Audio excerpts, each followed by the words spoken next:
श्री शिवाय नमस्तोभ्यम। हर हर महादेव। काशी की पावन धरा से श्री विश्वनाथ शिव पुराण कथा गुरुजी पंडित प्रदीप मिश्र जी के द्वारा शुरू हो गई है। यह 7 दिवसीय शिव पुराण कथा है जो कि 9 से 15 अगस्त तक दोपहर के 1 बजे से 4 बजे तक आस्था यूट्यूब के माध्यम से लाइव सुनी जा सकती है, क्योंकि यह ऑनलाइन शिव पुराण कथा है, इसे आप पंडाल में पहुंचकर नहीं देख सकते। अगर किन्हीं कारणवश आपने 14 अगस्त छठवें दिन की विश्वनाथ शिव पुराण कथा का श्रवण नहीं कर पाए हैं तो पूरी कथा का रास्ता तो आपको इस छोटे से वीडियो से प्राप्त होने वाला है। बढ़ते हैं आज की कथा की पहली विशेष जानकारी की ओर। कथा शुरू होते ही गुरुजी ने कहा, कामदेव जो कि रति के पति हैं, भोलेनाथ के साड़ू भाई हैं, जब शिव जी समाधि में बैठे थे तो कामदेव ने कहा, इनकी समाधि तो मैं क्षण भर में तोड़ दूंगा। सती जब महादेव जी के हृदय में समाई और कहा, मैं पिता के अभिमान में तो खुद जल के भस्म हो गई। आज मेरी बहन के पति आए हैं, थोड़ा मिल लीजिए। तभी महादेव जी ने नेत्र खोले, पर दुनिया के लोगों ने सोचा कि समाधि टूट गई। बढ़ते हैं आज की कथा की अगली विशेष जानकारी की ओर। गुरुजी ने कहा, रिश्तेदार बनाना सरल है, पर सबसे कठिन काम है उसे निभाना। और जितने भी रिश्ते संसार सागर में बनाते वह सब छूटने वाले होते हैं, और एक रिश्ता जो कि आपका महादेव से है वह कभी भी नहीं छूटता। बढ़ते हैं आज की कथा की अगली विशेष जानकारी की ओर। नहाना किसे कहते हैं? साबुन लगाया, उपटन लगाया, बॉडी वॉश लगाया और नहाया, यह नहाना होता है। स्नान, माता गंगा का प्रणाम करना और इसके बाद उनसे निवेदन करना कि मेरे जितने भी पिछले पाप हैं, संचित पाप कर्म हैं, उन्हें आप समाप्त कर देना। मैं तेरी शरण में आया हूँ, यह होता है स्नान करना। बढ़ते हैं आज की कथा की छठवीं विशेष जानकारी की ओर। गुरुजी ने कहा, जिस घर में आए हो उस घर की तारीफ करो, बुराई नहीं। काशी में आए हो, अयोध्या में आए हो, अवंतिका में आए हो, उस क्षेत्र की अच्छाई देखो, बुराई नहीं। जो इन क्षेत्रों की बुराई करता है वो घोर नरक में जाता है। बढ़ते हैं आज की कथा की 7वीं विशेष जानकारी की ओर। गुरुजी ने कहा, राहु केतु शनि मंगल ये ऐसे ग्रह हैं, यह 4 क्रूर ग्रह हैं।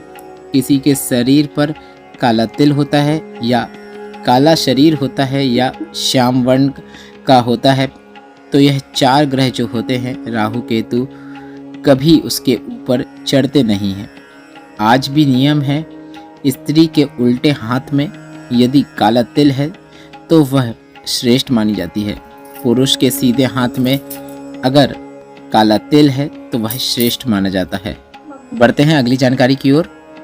शंकुकर्ण को प्रेत नहीं दिखा, वो रोज बनते जाता था, पूजन करने जाता था, वह कपालेश्वर महादेव की भक्ति में डूबा रहता था। प्रेत उसी रास्ते में था, पर उसका ध्यान सिर्फ भगवान की भक्ति में था।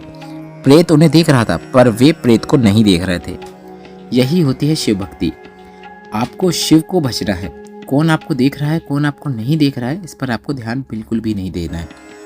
बढ़ते हैं आज की कथा की 13वीं विशेष जानकारी की ओर। गुरुजी ने कहा, शिवपुराण की विद्येश्वर संहिता कहती है, जब शिव पर जल चढ़ाकर, शिव का रुद्राक्ष पहनकर एक शिव भक्त जिस मार्ग से निकलता है, उस मार्ग में अगर कोई अधोगति में फंसा हुआ है या फिर किसी भी योनि में फंसा हुआ है, उसे मुक्ति प्राप्त हो जाती है।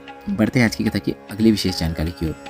शिवपुराण की कथा कहती है, विद्येश्वर संहिता में लिखा हुआ है, एक भक्त का मात्र मुख झूठा कर देने से, शिव भक्त है या फिर अन्य कोई भी भक्त है जो सत्कर्म करता है, उसका अगर आप मुख झूठा कर देते हैं तो हमारे जीवन के सारे दुख समाप्त हो जाते हैं। बढ़ते हैं आज की कथा की 15वीं विशेष जानकारी की ओर। शंकुकर्ण ने उस प्रेत को एक उपाय बताया। गुरुजी ने कहा कि हम यहाँ शिव पुराण में उपाय बताते हैं तो लोग हमें आड़ा टेढ़ा कहते हैं, पर उस समय भी शंकुकर्ण ने उस प्रेत को एक उपाय बताया था जो कि कपालेश्वर महादेव से जुड़ा हुआ था। उसने कहा था कि मैं कपालेश्वर महादेव के चढ़े हुए जल को एक कुंड में डाल दूंगा, और उस कुंड में जब तुम स्नान करोगे तो तुम प्रेत योनि से मुक्त हो जाओगे। बढ़ते हैं आज की कथा की 16वीं विशेष जानकारी की ओर। गुरुजी ने कहा, एक बात हमेशा याद रखना, पानी में गंगा जल कभी भी नहीं मिलाया जाता है, गंगा जल में पानी मिलाया जाता है। अगर किसी कलश में आप गंगा जल वाला पानी रखना चाहते हैं या गंगा जल मिलाना चाहते हैं तो सबसे पहले खाली कलश लें और उस कलश में सबसे पहले आपको गंगा जल डालना है, भले ही आप 2 बूंद डालें। इसके बाद उस कलश में आपको जल भर लेना है, जो आपके पास दूसरा जल है वह भर लेना है। यह गंगा जल वाला जल कहलाएगा। इस बात को आपको ध्यान रखना है कि इसी प्रकार से आपको हमेशा जल का उपयोग करना है। बढ़ते हैं अगली विशेष जानकारी की ओर। गुरुजी पंडित प्रदीप मिश्रा जी ने सावन के महीने में सभी से कुछ विशेष उपाय करने को कहे हैं, जिसे आप 15 अगस्त से करना शुरू कर सकते हैं। अगर अभी तक आपने इन उपायों को नहीं किया है तो एक उपाय को आप अवश्य करें, ताकि आपकी जो भी इच्छा है अगले सावन आने से पहले पूर्ण हो जाए। गुरुजी पंडित प्रदीप मिश्रा जी ने सावन में विशेष रूप से 108 की संख्या में सामग्री भोलेनाथ के शिवलिंग पर अर्पित करने को कही है। आपके पास कोई सामग्री नहीं है तो चावल के पूर्ण दाने हैं तो आप 108 चावल के दाने पूर्ण होना चाहिए, टूटे हुए नहीं होना चाहिए। मंदिर में अगर भीड़ है तो आप ऐसे समय में जाएं जब मंदिर में भीड़ ना हो, तो आप 108 बार भगवान का कोई नाम जाप या मंत्र जाप करते हुए अर्पित करें। आप श्री शिवाय नमस्तुभ्यम 108 बार बोल सकते हैं, या फिर आप नमः शिवाय 108 बार बोल सकते हैं, या फिर ओम नमः शिवाय, या फिर आप जो मंत्र बोलना चाहें वह बोल सकते हैं। 108 बार अर्पित करें। इसके बाद 2 कलश से जल शिवलिंग पे अर्पित कर दें। जल आप पहले भी अर्पित कर सकते हैं या फिर बाद में करना चाहें तो बाद में भी कर सकते हैं। भोलेनाथ के शिवलिंग पर सावन के महीने में 2 कलश से जल अर्पित करना चाहिए। अगर जो भी भक्त इस प्रकार से भोलेनाथ के शिवलिंग पर एक साथ 2 धार बनाते हुए जल के 2 कलशों का उपयोग करते हुए जल अर्पित करता है, भोलेनाथ उसकी सभी मनोकामनाओं को शीघ्र पूर्ण कर देते हैं। इसलिए आपको भी यह 2 उपाय जो हैं इस सावन में अवश्य करना है। आपको बता दें, गुरुजी ने आज एक बिल्कुल नई शिव पुराण कथा की जानकारी दी है। वह जानकारियाँ इस प्रकार है। गुरुजी की अगली शिव पुराण कथा जो है वह 17 अगस्त से 23 अगस्त तक जयंती भाई स्टेडियम भिलाई में होगी। यह कथा आप पंडाल में बैठकर भी श्रवण कर सकते हैं या फिर अपने घर बैठे आस्था यूट्यूब के माध्यम से भी श्रवण कर सकते हैं।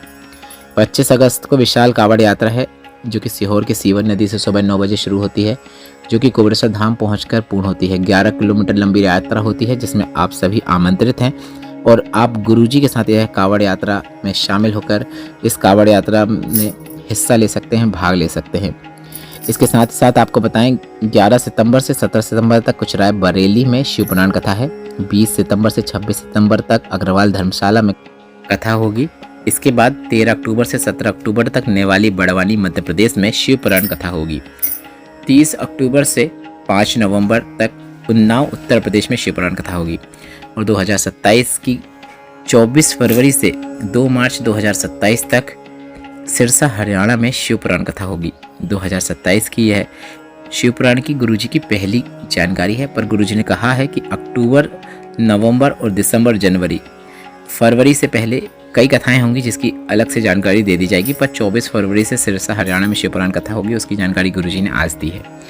इस वीडियो में बताया गया जितने भी उपाय या फिर जानकारी है उनसे संबंधित आपके मन में जो भी प्रश्न है वे सभी प्रश्न आप कमेंट बॉक्स के लिए पूछ सकते हैं। मेरे द्वारा दी गई जानकारी अगर आपको थोड़ी सी भी उपयोगी लगी तो इस वीडियो को लाइक करके कमेंट बॉक्स में श्री शिवाय नमस्तुभ्यम या फिर हर हर महादेव जरूर टाइप करें।